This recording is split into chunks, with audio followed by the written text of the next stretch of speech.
Week 1 is consistently the hardest week to rank fantasy defenses in, and I was really wrong about a lot of them. But going into Week 2 fantasy football, we have more stuff to go off of, and therefore the defense rankings should be more accurate this week, at least I'm hoping. So we're going to go through the top 12 defenses for Week 2 fantasy football. Just make sure to go down there, drop a like on this video, and subscribe to the channel to show your support, because not only am I doing everything I can to get us ready for Week 2, but I'm also one of the only fantasy creators that does defense rankings on a weekly basis. So getting into our first tier right here, this may shock people. I've actually got the Ravens defense versus the Cleveland Browns at number 1.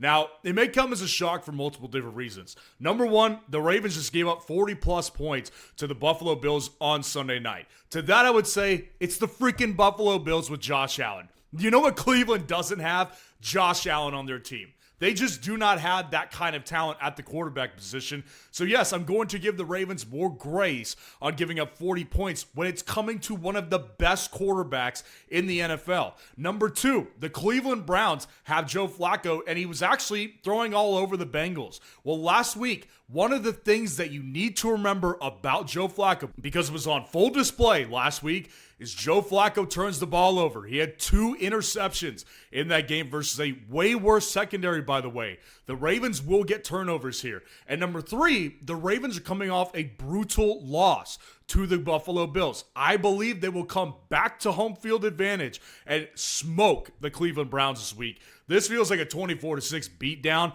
with several turnovers going the Ravens' way. I'll take the Ravens at number 1.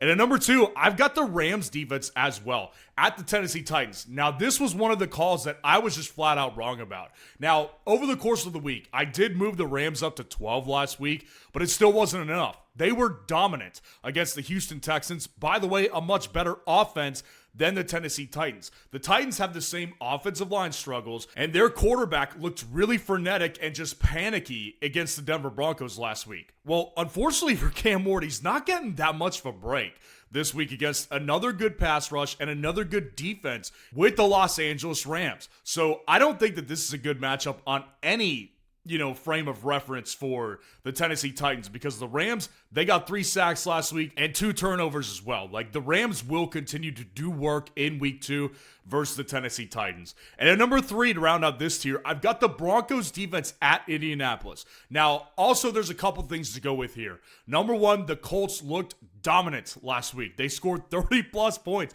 with Daniel freaking Jones as quarterback. A couple things here. Number 1, the Colts are not going to be putting up 30 plus points on every team they face. I'm not denying they have talent, but Daniel Jones will get exposed for what he is at some point.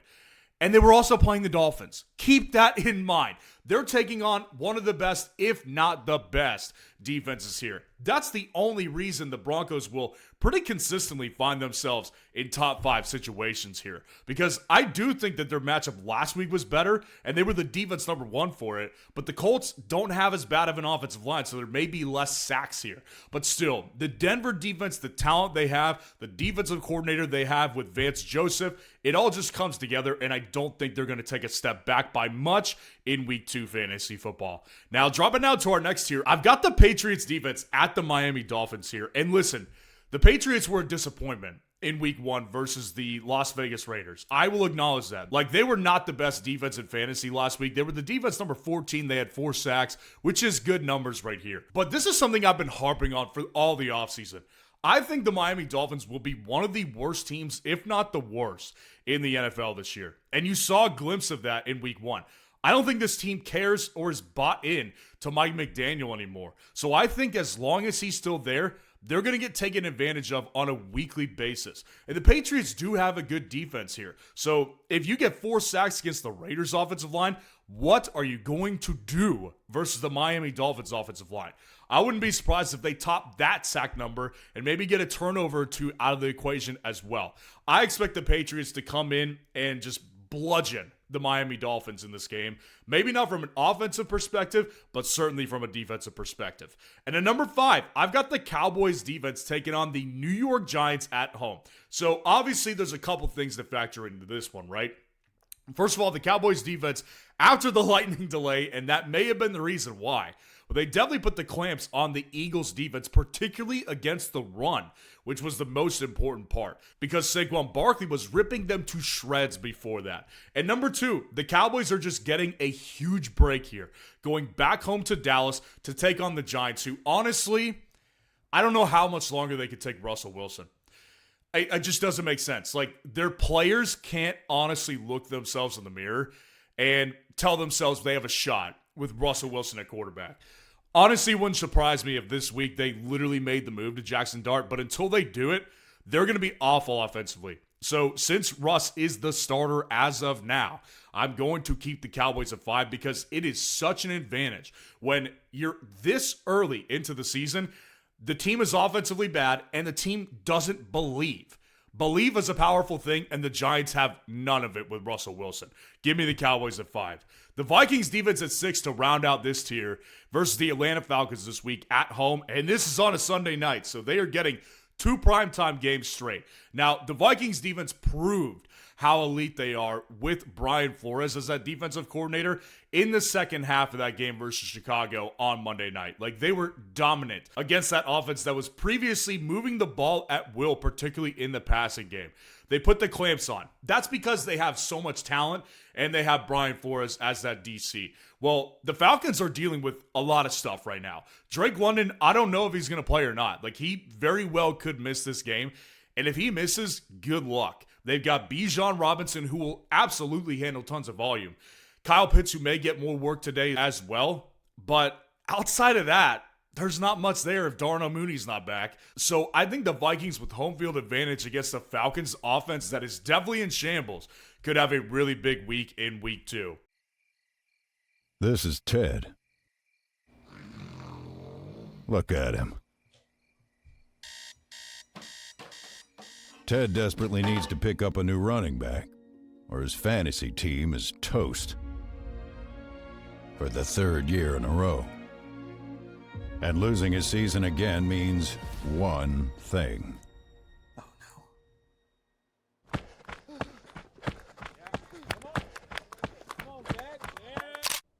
Don't be Ted. Use Fantasy Football Roundup to automate your waiver pickups and take a breather this season.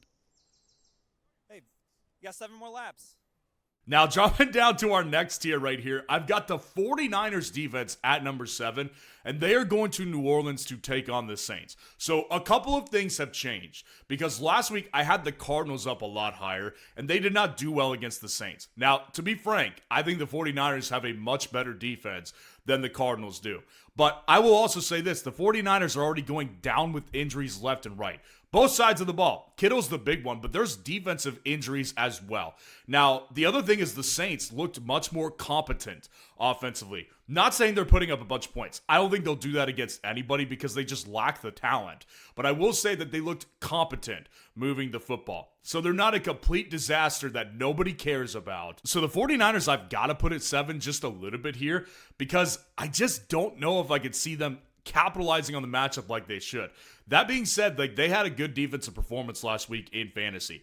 2 forced fumbles, 2 fumbles recovered. Thank you, Jackson Smith-Njigba, for those. And they only got 1 sack, but I do think this is an offensive line they could take advantage of in week 2.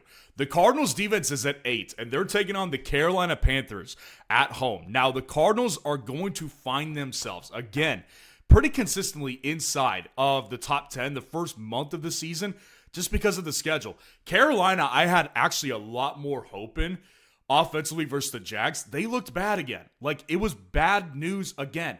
And the Cardinals, while they weren't excellent last week in fantasy, they weren't one of the worst. Like, the Cardinals still did make plays against the New Orleans Saints defense. So with Carolina just looking lethargic as they are, I don't know if I see much upside for this matchup for the Panthers in particular. And I think the Cardinals come out with an okay week once again in fantasy.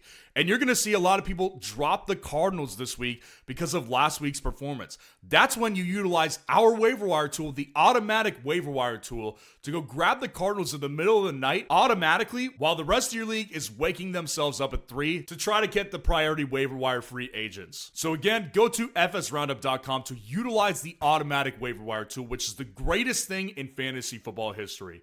Now at number 9, to round out this tier, I've got the Bills defense, and they are going to New York to take on the Jets. So a couple of things here. People may be surprised to see this. Again, the Bills were part of that 40-point matchup as well. The Baltimore Ravens put their own 40-burger on the Buffalo Bills too.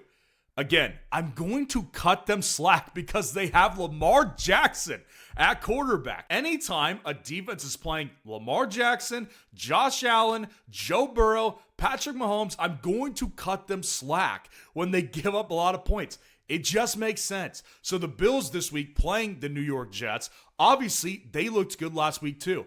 But this is a great time to step on a pedestal and just acknowledge that Mike Tomlin's defense is a disgrace. He called them a historic defense before the start of the season. And yeah, if you want to say historically bad, that would work. He should be getting barbecued this week over their performance versus the New York Jets, because it was disgraceful if you want to know the truth, and he should be completely embarrassed. So to me, I just think in a divisional matchup, the Jets will come back down to earth and the Bills will be able to figure them out much better than the Steelers did. Dropping down to our last tier here, the Texans defense is at number 10, and they are taking on the Tampa Bay Buccaneers at home this week. Look, the Texans defense is in a tough spot last week because they played the Los Angeles Rams.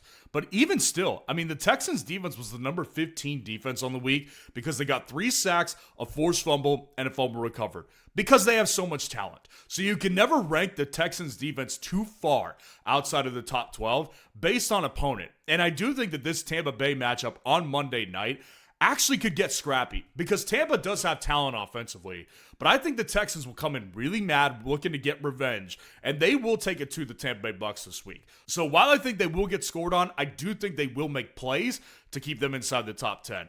And at number 11, I've got the Packers defense versus the Washington Commanders on Thursday night. Now, this is weird because the Packers defense to me is a great defense, right? Like they were the number 8 defense versus the Detroit Lions. But the bottom line is, like, if you're not giving credence and respect to Jaden Daniels as a quarterback, you have to do that. Like, he is just so good as a quarterback in this league to where I would put him above Jared Goff as far as making mistakes goes. Jaden doesn't make mistakes. So the Packers are going to be in a tough position to where they won't get as many mistakes off of Jaden Daniels.